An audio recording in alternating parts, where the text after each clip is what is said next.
Hey guys, what's up? It's Lindy and Natalie, and we're here to talk with you about this week on what makes you happy. And Natalie's going to start us off with talking about the amazing game we're going to be playing this week. Okay, so our kids have been super rambunctious the past few weeks, so we came up with a game called Zorb Ball. It's going to be played in the gym, and how it works is it's like dodgeball, but every man for himself. So if you get hit, you have to sit down, like right where you are, and you're out. But if the person who hit you gets out, then you hop up and you're back in. Now this is where things start getting crazy. So when you have a Zorb ball, i.e. a dodgeball, in your hands, you can't move.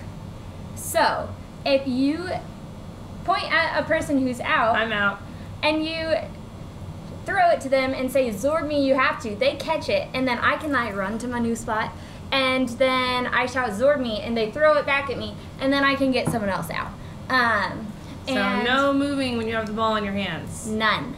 And it's really fun. And also, if someone who's in, so like I'm in and Lindy's in, and I throw a ball at Lindy and she catches it, I'm out now.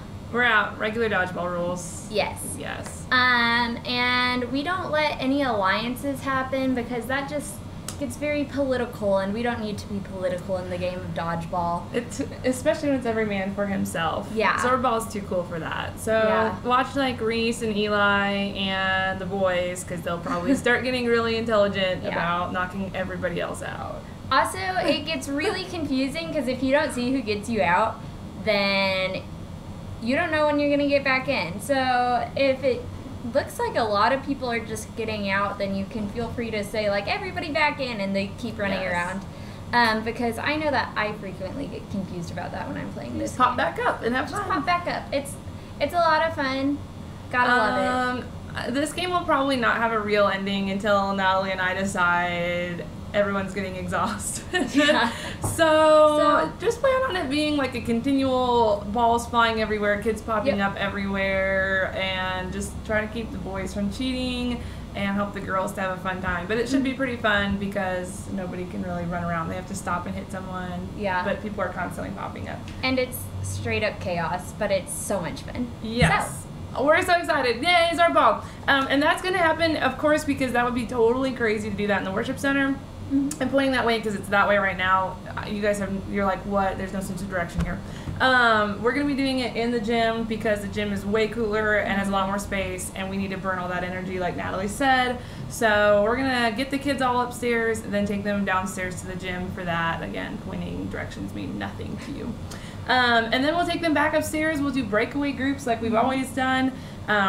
This week, your funny question for your kids is, if you could plan your own happiest day ever, what would you plan? So while you're talking to your kids about their highs and their lows, once you've kind of gone through everything, then make sure to throw that question out there. What would be your happiest day? Which I'm curious, Natalie, what would be your happiest day ever? I don't know. Okay. I love the high ropes course at camp, and that sounds really geeky, but just like working the high ropes course, but like with good weather, not with like your typical camp weather.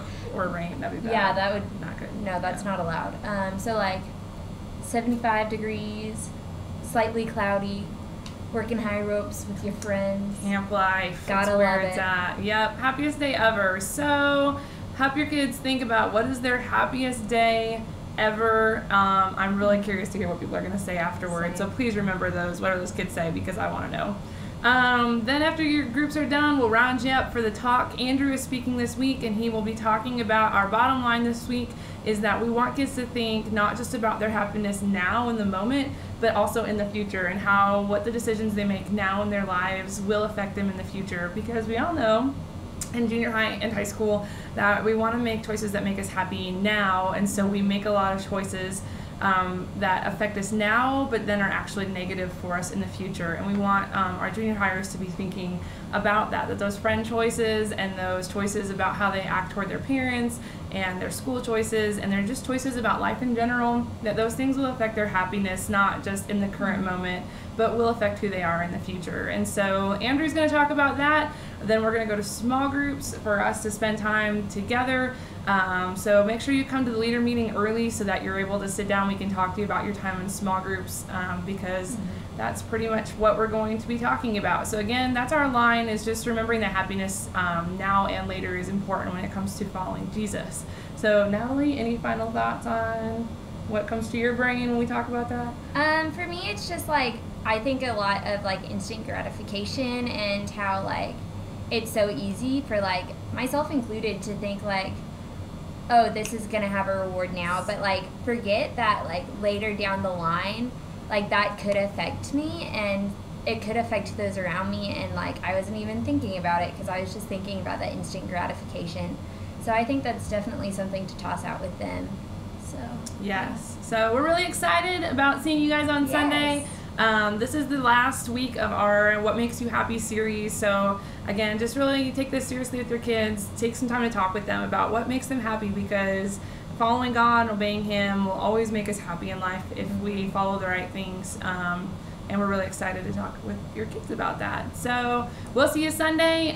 Small group leader meeting is at 3:45, so make sure you're there to join Natalie and I, because I mean we're having fun in the office today. Yeah, get a watch. Check your watches. Daniel Blasing game. We're talking to you. Make sure you're there on time, and we will see you there. Yeah. Bye.